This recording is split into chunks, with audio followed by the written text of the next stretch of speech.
ఇప్పుడు ఈ కొత్త కొత్త ప్రభుత్వం, నూతన ప్రభుత్వం ఏర్పడింది. పవన్ కళ్యాణ్ చూస్తే మొన్న ఎలక్షన్స్ ముందు అసెంబ్లీలోకి అడుగు కూడా పెట్టనివ్వన్నారు వైఎస్ఆర్ కాంగ్రెస్ పార్టీ వాళ్ళు. పవన్ కళ్యాణ్ గెలిచి వాళ్ళు అసెంబ్లీలోకి అడుగు పెట్టాడు. ఎలా ఉండబోతుంది ఇప్పుడు ఇక?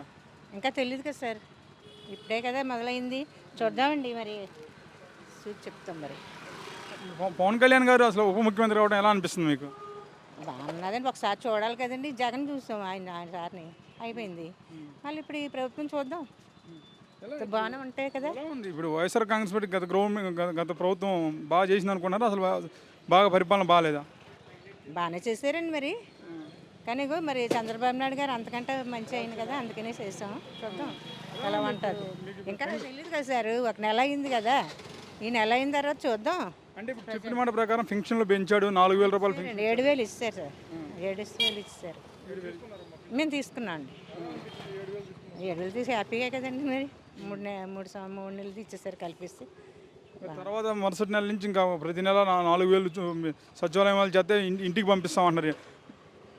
ఎప్పుడు పంపిస్తారండి, ఇప్పుడు పంపిస్తారు. అంటే ఇప్పుడు మిమ్మల్ని వచ్చి తెచ్చుకోమంటున్నారా, వాళ్ళు వచ్చి మీకు ఇచ్చిపోతున్నారా? ఇచ్చే వెళ్తున్నారు, వాళ్ళు వచ్చి ఇచ్చిపోయారు. అలా ఇచ్చి వెళ్తారు. ఇప్పుడు ఎలా ఉందమ్మా, ఇంకేం కోరుకుంటున్నారు ఈ కొత్త ప్రభుత్వం నుంచి? ఇప్పుడు సామాన్యులకు మీకు ఏం కావాలని కోరుకుంటున్నారు? అండి తగ్గితే మంచిది కదండి. సరుకులు అసలు ఏం లేవు, మేమే వ్యాపారం చేసుకునే వాళ్ళమే. అన్ని పిరుము ఏమంతా మరి మాలాటోళ్ళకి ఏం లోన్లు ఇప్పించి చేస్తే బాగానే ఉంది. ఇలా నిత్యావసర ధరలు అధికంగా ఉన్నాయంట. అధికంగా ఉన్నాయండి. కాయగూరలు మొత్తం అన్ని రేటు ఎక్కువగానే ఉన్నాయండి. కొనుక్కొని వెళ్తున్నానండి నేను ఇప్పుడే. చాలా రేట్లు ఉన్నాయి, మరి అవి రేట్లు తగ్గించాలండి.